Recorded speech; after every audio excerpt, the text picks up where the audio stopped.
conversations make you feel awkward or pushy? It's time to ditch the outdated salesy strategies. Your guide, Nikki Roush, will show you how to combine kindness with selling skills to meet your prospects where they are, and in the process, how to up-level your influence and income. Learn how to earn business easily and effortlessly. Here's Nikki. Welcome, and thank you for listening to the Sales Maven Show. I'm your host, Nikki Roush. Today's episode is a part of the Mastering Excellence series. The concept of mastering excellence comes from my background in neurolinguistic programming, where we learn that there is a structure to excellence. So in this series, I am interviewing experts on their own structure behind how they get exceptional results in their business or in their life on a particular topic. By understanding the structure, you can then take that structure and apply it to your own life so that you can get similar results in a similar area. So today I have a very special guest. I am super excited to welcome him to the show. But if you haven't heard of him yet, I want to read his bio because dang, it's impressive. So today I'm going to be talking with Mel Abraham. Mel is a CPA by education, but an entrepreneur by exhilaration and the author of the #1 bestseller, The Entrepreneur Solution, The Modern Millionaire's Path to More Profit, Fans, and Freedom. He is the founder of ThoughtpreneurTM Academy and Business Breakthrough Academy, where he helps entrepreneurs bring their businesses to the world and build the lifestyle that they want. Now, after finding a cancerous tumor in his bladder larger than a baseball in June of 2019 and successfully conquering it within 18 months, Mel began to openly teach his affluent blueprint because his cancer journey spotlighted the immediate and urgent need for entrepreneurs to find financial liberation and peace of mind. This is the very process and system he used to build his business and focus on what's important. Most entrepreneurs are building a financial house of cards and don't even realize it, and traditional financial advice will not work for them. So as a frequent guest on some of the top shows and podcasts, and through his popular programs, blog, and show, he shares his thought leadership around financial liberation, affluence, building businesses of impact, and freedom. He's been called an affluent mentor to the thought leader to thought leaders and advised some of the top thought leaders of our time in their business, money matters, content creation, positioning, and market influence. Mel is a committed advocate for the entrepreneurial way and provides real education to real entrepreneurs for creating a real life. After all, we're placed here to create a legacy beyond acquiring, achieving, and accomplishing, but not connecting at a meaningful level and impacting lives through our businesses, services, and ideals each and every day. Mel has bought and sold numerous multimillion-dollar businesses for himself as well as his clients. He is a globally recognized thought leader, business advisor, CPA, and financial expert sharing stages with the long list of Fortune 500 companies, as well as beacons in the business and personal development industry, from Arianna Huffington and Charlene Johnson to Brendon Burchard and Tony Robbins. Mel is a certified public accountant with over 3 decades of experience as a financial expert, valuation expert, and business and success strategist. Mel is regularly sought after for consulting and valuation engagements around the country, such as family limited partnerships, co-tenant interest valuations, operating businesses, as well as various entities. These projects have ranged from small family-owned businesses to large $1.7 billion companies. When not speaking, training, mentoring, or just being this makes me laugh. When not speaking, training, mentoring, or just being a little nutty, you can find him working out or training in the martial arts. If not, he'll be creating experiences and memories with his beautiful wife, Stephanie, by traveling to exotic places or hanging at the beach where they live. Let's welcome Mel to the show. Mel, welcome to the show. Hey, how are you? So good to be here. I'm so excited that you said yes to this. So just to give the audience a little bit of reference on how we met, we got connected through a mutual connection, Brad, and he sent me this message randomly on Voxer and said, I feel like you and Mel should know each other. And I was like, okay. no reason necessarily why. And you were so gracious because I reached out to you and I was like, hey, Brad thinks we should know each other. Are you interested in having a conversation? And you said yes. And I have to say, I was incredibly flattered that you said yes to just spending some time and getting to know each other. Oh my gosh! First off, it was a joy getting to meet you and in that first conversation, and why not? Absolutely. I mean, it's the experiences, it's the sharing that actually brings the richness to life, I think. Well, I've read your bio. So people that haven't heard about you before, which maybe there'll be a few, I feel like you're really out there and you're well known. So there's probably people who are like, oh my gosh, I totally follow Mel. I listen to his podcast and watch him on YouTube and all the good things. But it's been really fun because I've started listening to your podcast since we met and connected. And I was telling you before I hit record, how much I've learned about this whole idea around freedom, entrepreneurship, this idea around liberation. I love that word that you use, the word liberation, when you're talking about money. And it's been so great. So we're going to kind of dive in if you're okay with that. Yeah. All right. Yeah, let's do this. Let's have some fun. We'll dig in and see what comes up. Okay. So I haven't actually told the audience what we're going to talk about yet, but I did mention that this is one of the Mastering Excellence series. And what I wanted to dig in with Mel specifically around today for the audience, for you that's listening, is this idea of how you think about, Mel, like you specifically, creating financial freedom as an entrepreneur. Because obviously you've done this with amazing success. You are teaching the leaders in our industry how to do this for themselves. So I really want to kind of like dig through your mind a little bit, if you're okay with that. I am good if you're okay with it. I mean, you don't know what you're going to find in there. You had something in your bio that made me laugh too. It was something around like when he's not teaching financial entrepreneurs, there was something about like this nutty thing, and it made me laugh when I was reading it. So you are kind of a character. So we'll see what comes out of your amazing brain. All right. So here's my first question. If I was going to stand in for you for a day, like I get to step into your shoes, how do I have to think, or what would I have to think like or behave like in order to think I want to create financial freedom as an entrepreneur? What would my thought process be around that? Well, I think the first thing, and this is the way I've kind of approached everything in my life, is this question of what if it were possible? We live in a society that it's really easy to discount or ridicule or demonize or just reduce what's possible. Yet, if we look about everything around us, it all started with a question of what if it were possible, whether it's the light bulb, the camera, the computer, the everything. And so what I feel like that does is it takes me back to something that I learned from Brian Tracy, and that's zero-based thinking. And that is, what if it were possible? What if I were recreating it now without the limitations of what society, media, social media, and all the education and academia? How would I do it? And if you think about what Elon Musk did with Tesla and the automobile, that's the way he approached it. Or SpaceX, he approached it with, okay, we have all these limits because that's what the current belief structure is. But what if it were possible? How would I do that differently? And I think that that's the very first thing that I would say is to put aside the biases and ask what if it were possible, because then we have room to grow. Yeah. All right. Well, there's your first golden nugget as a listener of a great question. I'm going to write this on a sticky and put it on my computer with all my other really great stickies of like, what if it were possible? I love that. That's so great.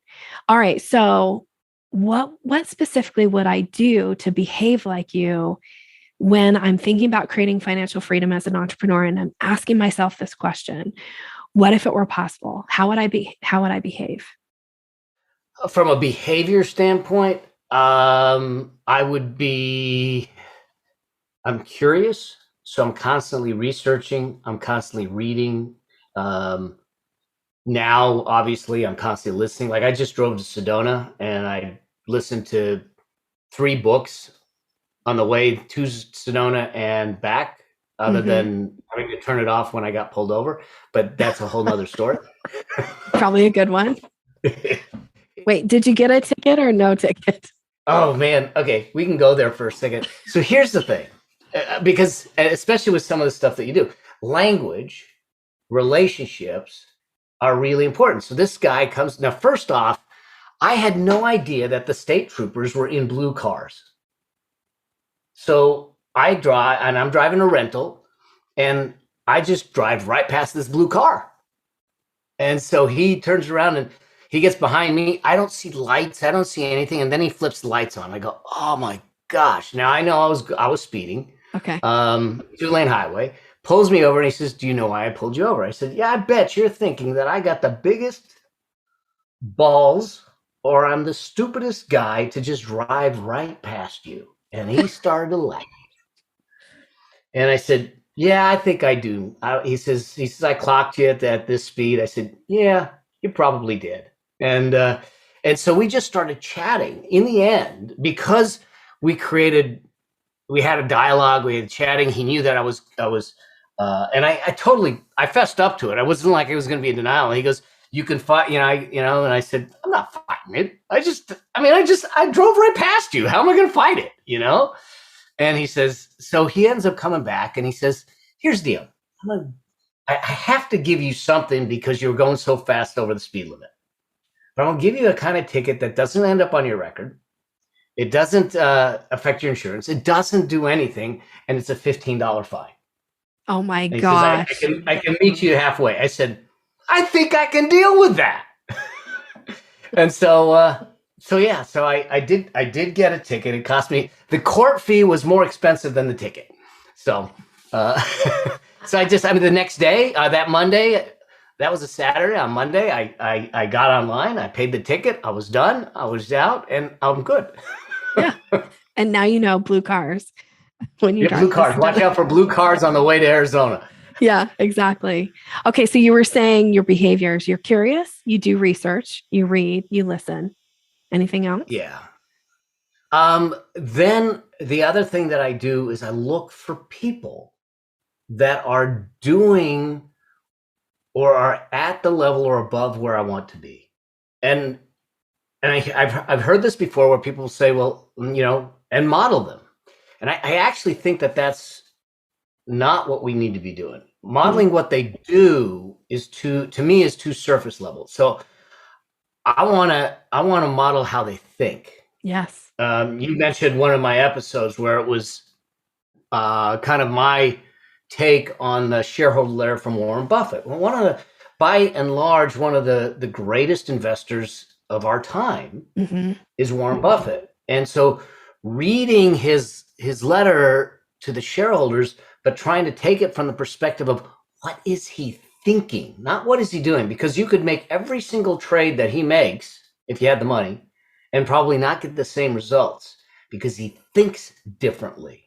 And so what I want to do is figure out how they're thinking. Now that might require, for me, what it required was, how do I get in proximity? How do I'm reading, I'm researching, I'm looking for those role models, and now I'm looking for ways to get in proximity with them so I can either have the conversation or observe more closely what it was they're thinking. I mean, when I'm in masterminds and that type of thing, and I see something, I said, just tell me what you were thinking in that moment. What was that tipping? What was the thought process? Because I think that then is more informing to me than what did you do? I love this idea of all the things that you're sharing, that you're looking for people that are at or above a level that you want to be at. And this idea of getting in proximity. I've been having this conversation a lot lately. So I'm just curious at your take on this. But my personal thought is that, I never ever want to be the big fish in the room. Like I want to be the little fish swimming with all the big fish. And so that to me oftentimes requires buying your seat at the table, that you have to invest to be in that room or to be in that situation. It doesn't just manifest itself. You have to be willing to invest time, energy, and often money to make that happen. What would you say to that? I think it's an absolute requirement. There's some people that may have a gift in certain aspects of their life, but most of the things that we grow into, we have to actually make an effort at. And so we're going to have to invest time, effort, and money, or a combination of that, because it's easy for us to look at people, and in today's world with the social media and people parading their facades of the perfect life, Mm-hmm. or you see someone on stage and you go, gosh, they're so lucky. Well, are they lucky, or are they gifted with discipline, effort, and everything else that went behind it? So we tend to see their destination, but not the wake behind them. What was the journey? And Yeah. and so I do think that we need to approach it where we're prepared to invest time, effort, and or money to help us elevate ourselves. And I also think that when you're in that room with people that are at a level above you or beyond where you want to go, they're going to pull you, they're going to push you, they're going to see the things in you that someone saw in them previously. And if versus being around people that see you where you're at, they maybe don't see the things, they're not going to push you, and they're comfortable. And I think that we need to get uncomfortable Yeah. with our growth. It's no different than you go to the gym, the muscles get sore because you push them Mm-hmm. beyond their level, but that's how the muscles grow. And I think it's the same thing with this. I totally agree with you. I love that. Thank you. Okay. So my next question is, what are your goals when it comes to creating financial freedom as an entrepreneur? When you think back now, I know you've done this many times over and have done it for years and years, but I would imagine there are probably still some goals that you think about. So what are your goals when you're creating this idea of financial freedom for you in your life? Oh, so let me take you back, because I think that this can be a distant grasp for a lot of people. They say, I'm not there, I can never get there. When I first started out, there's 4 stages you need to go through to get to what I call financial freedom. And that first stage is really just financial stability. But if I tell you, hey, your financial freedom number is $5 million and you're 300,000 in debt, you're going to sit back and say it's impossible. Mm-hmm. But if I tell you that a step along the way is financial stability, and financial stability is us just making sure that you have enough money that's being generated to cover your necessities, your survival, that you can be okay and say everything's okay. And then the next step, once we get with stability, is to move from stability to financial security. And financial security is when it doesn't just cover our necessities, our survival, but it covers our current lifestyle. And then the third stage is what we call financial independence. And that's when we have the ability to replace our current income. And then ultimately financial freedom is when we are generating enough income from outside investments and all of that to fund what I call an affluence vision, the vision of the life that you desire. But if we start with that, but then we break it down to those 4 stages so you can move towards that. When I first started out, look, I was a single full-time dad. I was in debt. I got pushed out by my partners. I didn't have a net worth. I had a mortgage and a 5-year-old, 5.5-year-old to take care of. So I had to say, what is my priority now? And that priority was stability, then security, then independence, and now freedom. And now what I look at is what I found is that when we get to that initial financial freedom number, you start to even think even bigger. Mm-hmm. I think about legacy wealth. My granddaughter was born August 2nd last year. And it took about a week or 2 weeks. And Stephanie, my wife, and I were walking on the beach and we were talking about little Emily. And I said, you realize there's another 80 years of Abrahams on this earth because of Emily. And I said, how do we make sure that she's taken care of, that she's taken care of, not just financially, but given her the skills that for the time that we have with her while we're here, to influence her, to give her the values, to do those things. And it starts to shift that financial freedom number. Now, what does it mean to me? It means that I get a chance to do the things that I want to do with who I want to do it with, where I want to do it, and when I want to do it. Okay. I think the mistake that most of us make, and this may be easy for me to say, and if there's people that are struggling with finances right now, they may say, well, that's easy for you. But I absolutely believe that what we should be doing is measuring our wealth in time and not money. Because unless the money gives me the control of my time, the moments of my life, I have wealth, but I have no richness in life. Mm. And so what I want is richness in life. I want experiences. My son and his wife and my granddaughter, they told us that they're leaving on August 4th to go and live in Portugal for a month. And they're going to work from Portugal. And I go, really? And it took Stephanie and I 3 days. And we called them up and said, we're crashing your party. We're joining you for a week.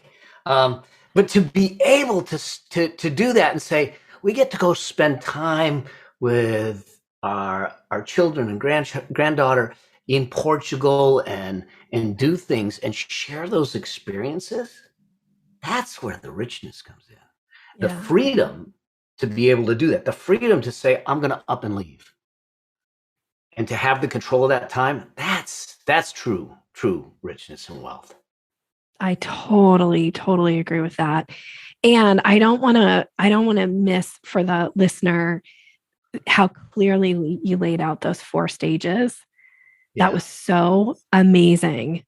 And this idea of like identifying what stage are you on? Because I think if you don't know where you are, it's hard to know where to go next, right? Thinking that you're going to jump. This is why I teach the 5-step to the sales conversation. Is the idea is you don't get to jump from step 1 to step 5. You have to actually go through each one of the steps. And I'm assuming that's probably the case with your 4 stages. Everybody's going to it's the same thing. Work through those 4 stages. So knowing what stage are you on. Focus. Yeah. There's different things you do. When I had the martial arts studio, the kids would come in and say, I want to do the spinning back kick. I said, well, before we do that, let's teach you how to stand. Let's teach you how to punch. Because it's a quick way to get hurt if you go way too much above your level, or you fail and you say, well, I'm not capable of it. And I'd rather take micro successes along the way, doing the right things at the right time to move you through it. I love that. All right. So here's my next question is, how do you know that you're achieving your goals? So you set these goals and how do you know you're achieving? So here's how we do it and how I do it. One, I start with, too often when we talk about financial stuff, you go to a financial planner, they start with your income. They say, oh, you're making $60,000 a year. So we need to figure out how to replace the $60,000. But that only replaces your current lifestyle or your current income. What if your lifestyle, the vision for your life, is greater than 60,000? Well, so I think that we need to start with a lifestyle plan. And so I start with the lifestyle plan of what is the ultimate vision. And from there, we estimate, because we don't know, especially in when we have inflation, all that, but we estimate what the price tag to get there is. Mm-hmm. And with that price tag, we start to understand what the numbers are that we have to achieve. And now we back it up. That affluence vision is typically 10 or 15 years down the line. Mm-hmm. So now we look at it and say, all right, where do I need to be at the 10-year mark? Where do I need to be at the 5-year mark? What do I need to do in the 1-year mark? And then I break it down to 90-day sprints, 13 weeks.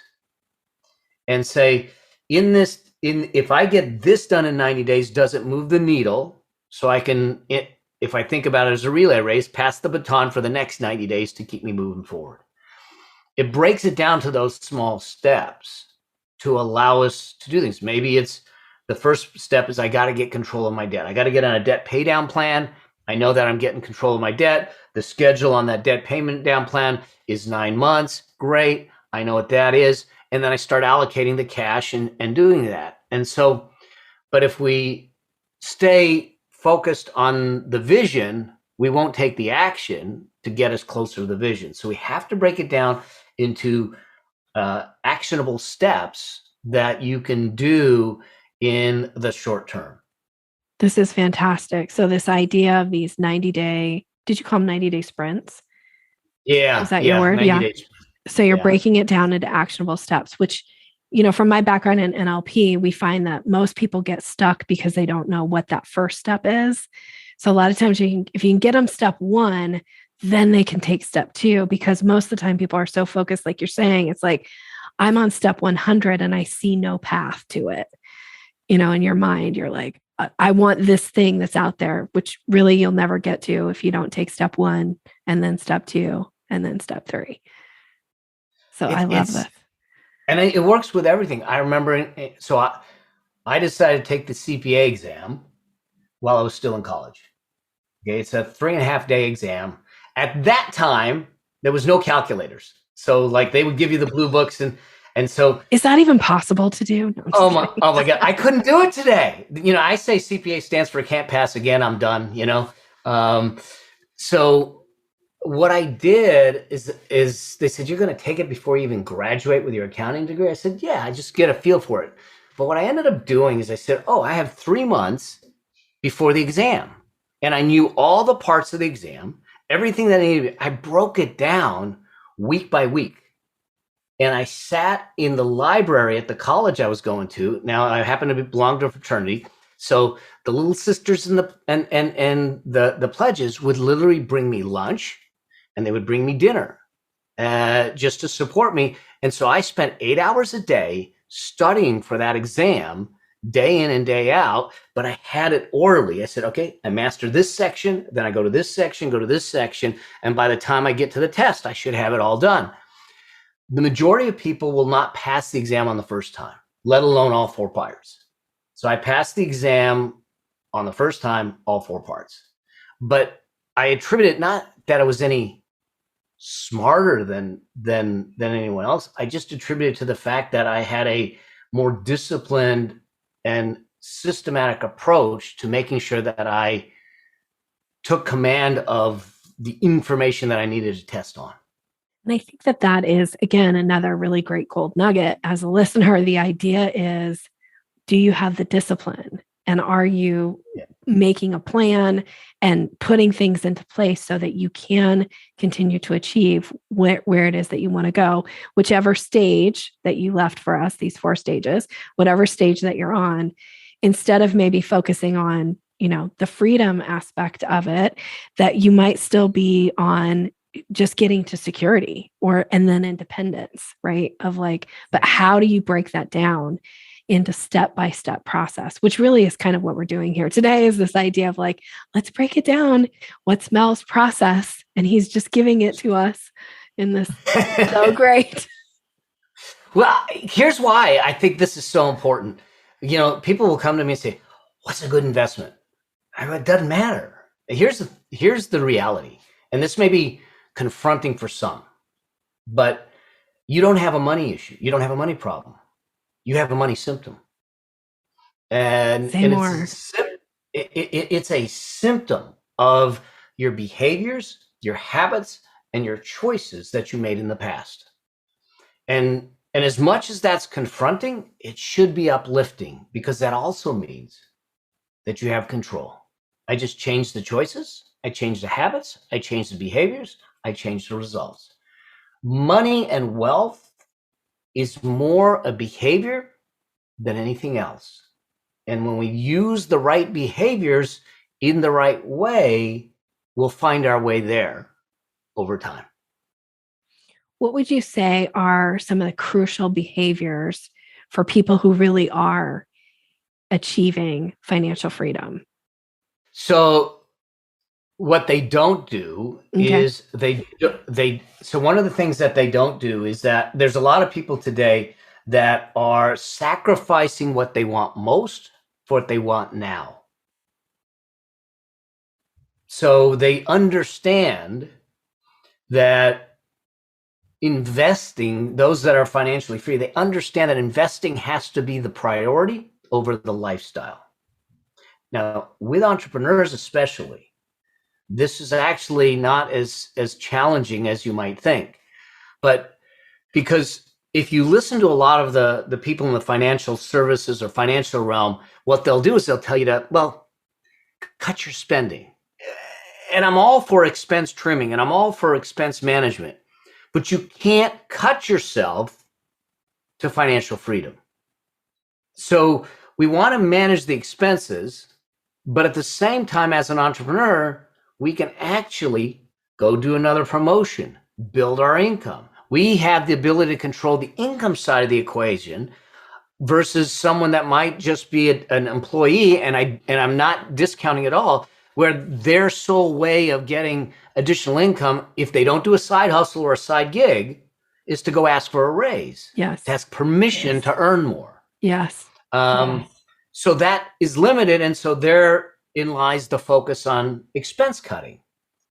Versus if I'm an entrepreneur, I look at it and say, how can I make this possible? What can I do to earn more? What can I do to create more? What can I do to put another offer out there and scale the income to do that?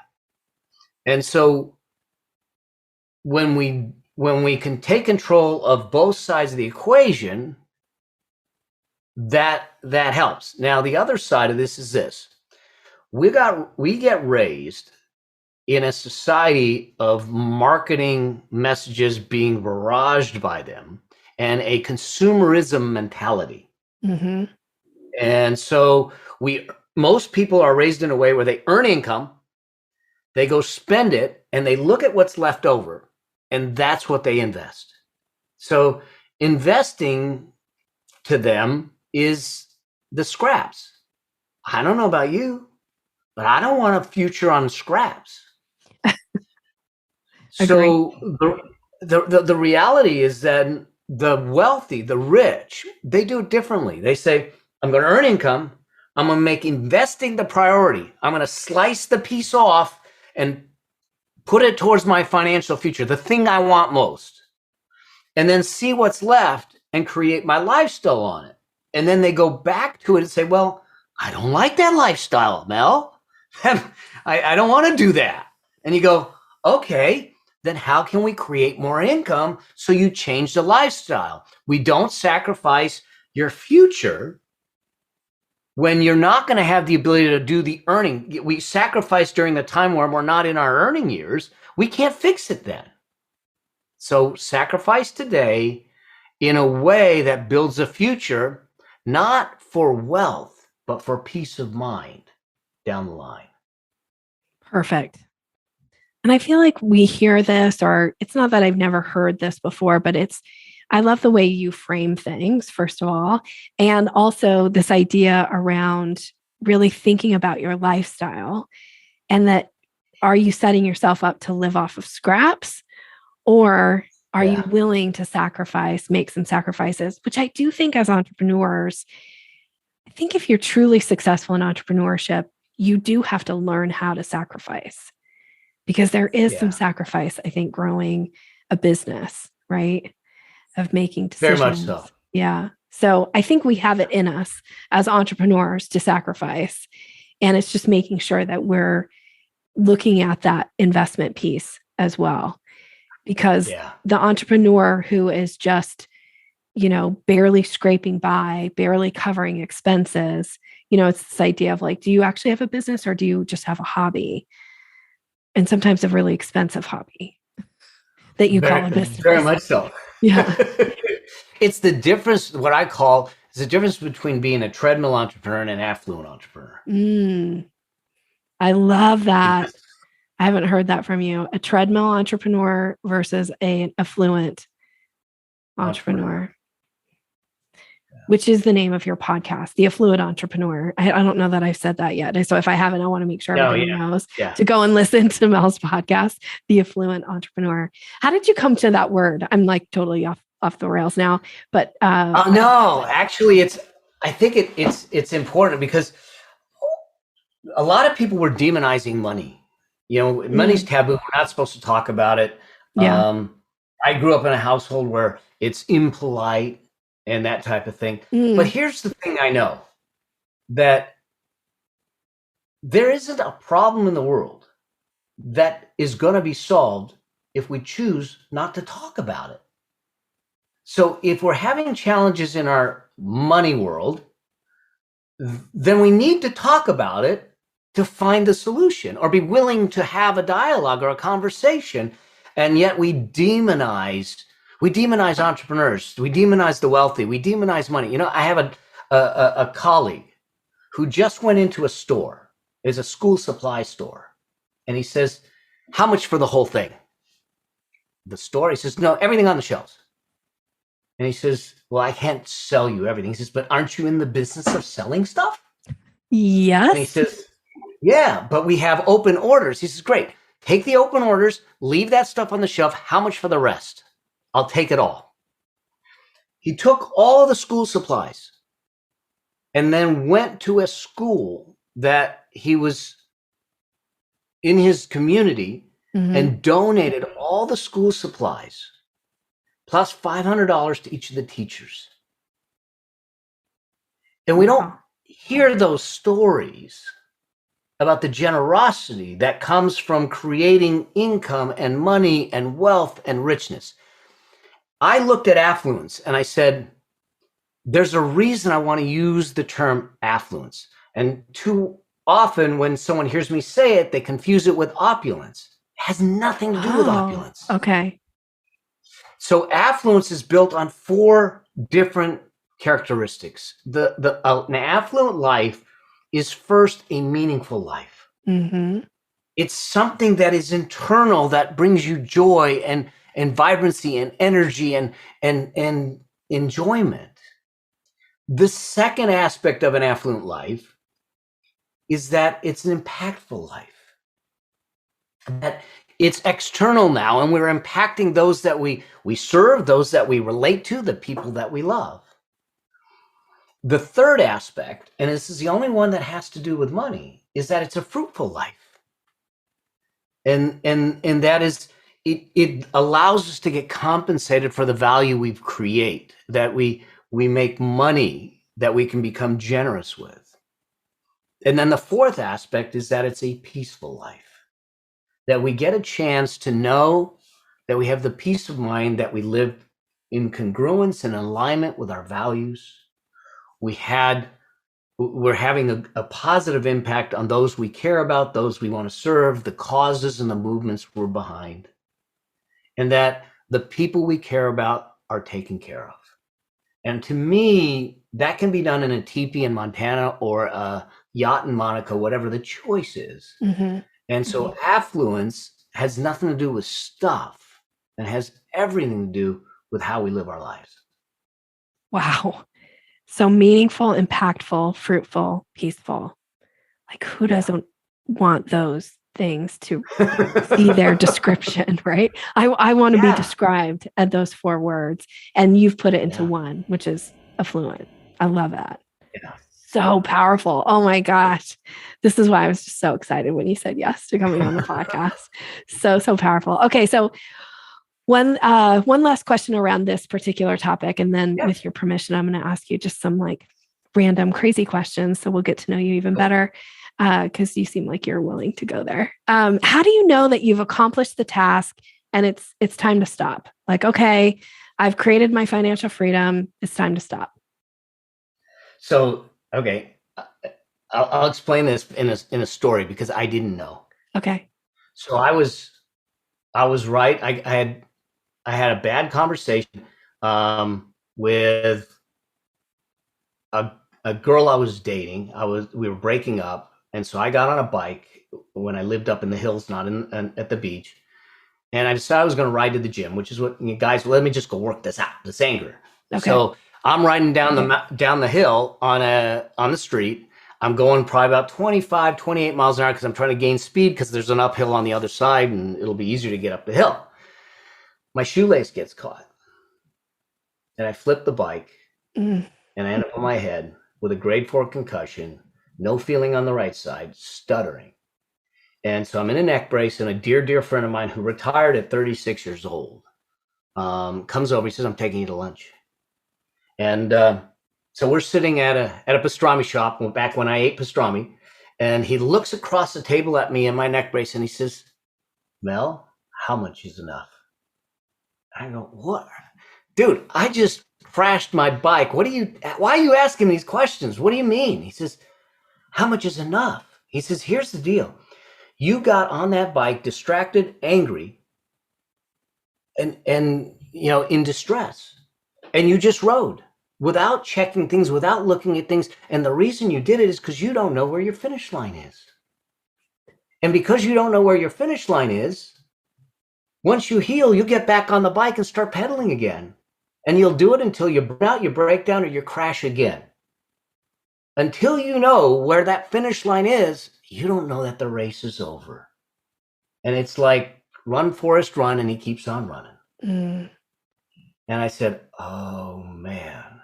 One of the first things and one of the reasons we need to set what I call the affluence vision for that lifestyle is to know, at least at the current time, because it'll change. As life changes, you have a child's go, they graduate, whatever. Life changes. But at least now, to set a destination and what that destination vividly looks like, so you know when you got there. Otherwise, you're going to run right past the destination. One, and more importantly, and I think this is the bigger thing, you're just not going to appreciate the journey. And there's no gratitude and appreciation for the path you're on because you think it's going to just land there when you finally arrive. But the arrival's in the journey. Yeah. And so I think we define that, we know the numbers, and then we back it up, like back to those 90-day action steps. But then with those 90-day action steps, we also know what the metric is we're going to measure to. The net worth number, the income number, the expense number, the debt number. And now we have something to compare to, say, if I hit this metric, I'm on path.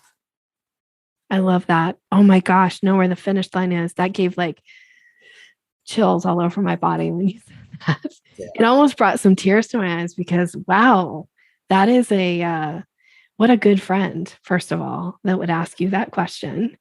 And thank you so much for sharing that story with us, because I'm going to say that'll probably be something I'll remember the rest of my life. Like, where is the finish line? Oh, so good. All right. Thank you so much for sharing. Now, with your permission, I do want to ask you just some questions so we can get to know you a little bit better. I always call this the little something extra at the end of the podcast episode. So you can do them rapid fire, or you can do explanations and stories and all the good stuff.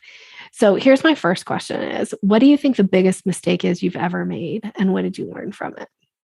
I think the biggest mistake that I ever made is not trusting myself enough to start sooner. I think that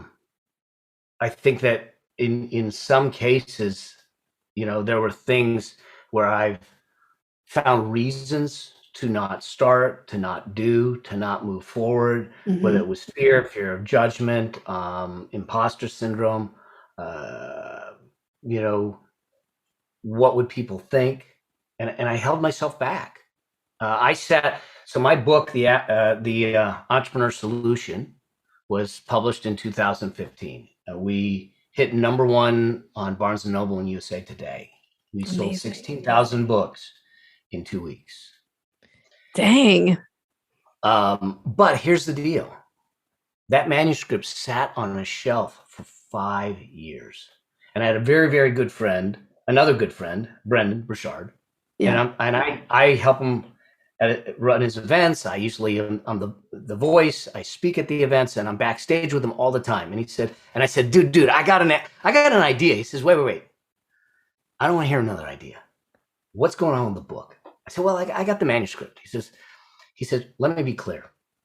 I'm not going to listen to an idea. I'm not going to support an idea. You're never speaking on my stage. You're not doing any of those things until you put the book out into the world. And I said, oh, man. He says, how long has it been? I said, 5 years. He says, why? I said, because there's a lot of me in it.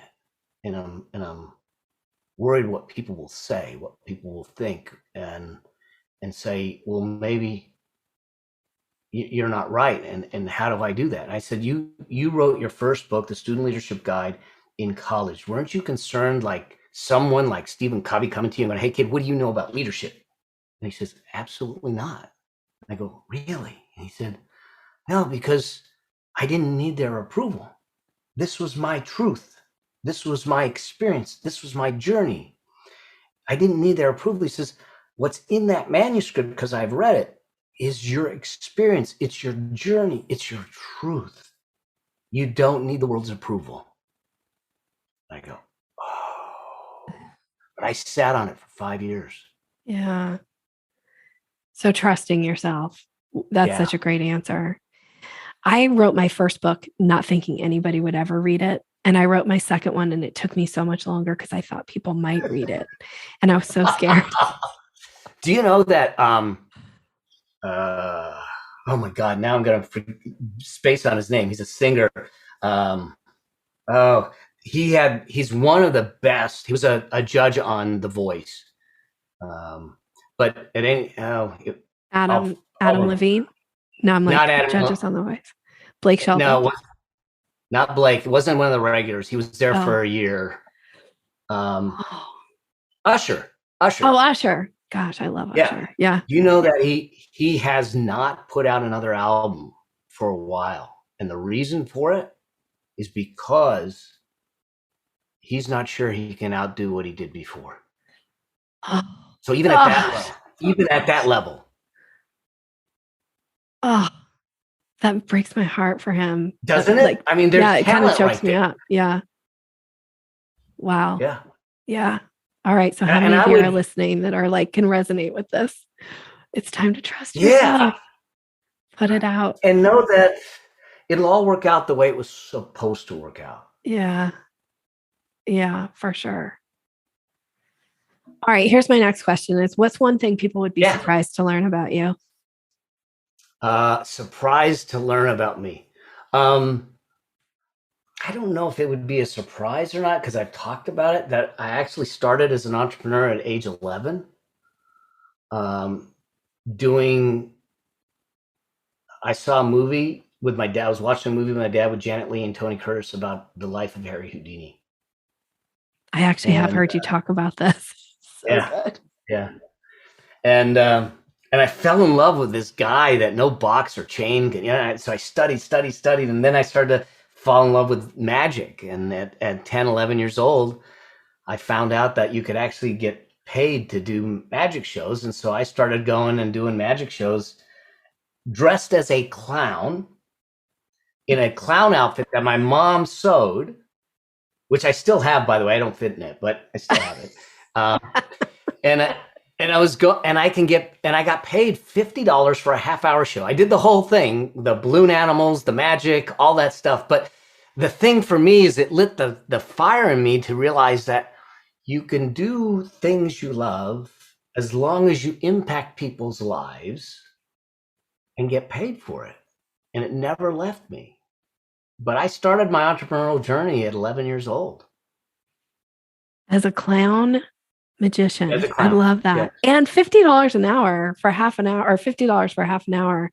That's not bad at that age. It's not bad. It was it'll give you an idea of the age, but 1972. So it was it was a lot of money back then. That was a lot of money back then. Yeah, I love that. My mom would have to drive me to the birthday parties and pick me up and all that stuff. So yeah. Did she make you pay for gas, or did she pay? I'm just curious. Nothing. I had no costs. Wow. Pure profit. I'm not even sure. I certainly didn't file a tax return, but the statute of limitations is up. Who knows? They might change that. Be careful. I know. I mean, we're talking 50 years ago. That's crazy. That's so good. I love that. All right. What's something exciting going on in your business right now? God, the biggest thing is what I'm focused on these days. In 2019, I had got the diagnosis of cancer and fought that, and I shut everything down, and I couldn't figure out I spiraled into darkness trying to figure out the why behind the cancer. Why did I get cancer? Why me? Why me? Why me? No one in my family ever had cancer. I'm not a smoker, not a drinker, and I was in a dark place. And it wasn't until I sat back and said, oh, I'm looking for the why behind me. What if the why is in front of me? What if I get to decide what the cancer means? And so it was that got me to start talking about and launching the show, the Affluent Entrepreneur Show, the Affluence Blueprint, and start working more openly with people instead of just one-on-one, like some of the advising that I do and the coaching I do, but to be more open with people and say, hey, let me light the way to financial freedom. And because I truly believe financial freedom is a birthright. We just are never taught how to claim it. And it may not be easy, but it's simple when you understand principles and rules. And so I'm excited to light people's dreams up again. I'm excited about the possibility of getting out there, doing shows like this, talking to folks that will start to see possibility and not the negativity that we're surrounded with, and start to look and say, I can take control again. Yeah. And that's exciting for me. Ooh, that's good. All right. Last question for you is, how can somebody listening right now connect with you? What's the best way?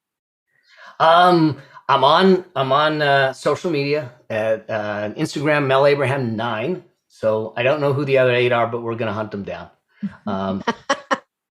So I'm on there. My website, melabraham.com, my show, my YouTube channel, the Affluent Entrepreneur Show.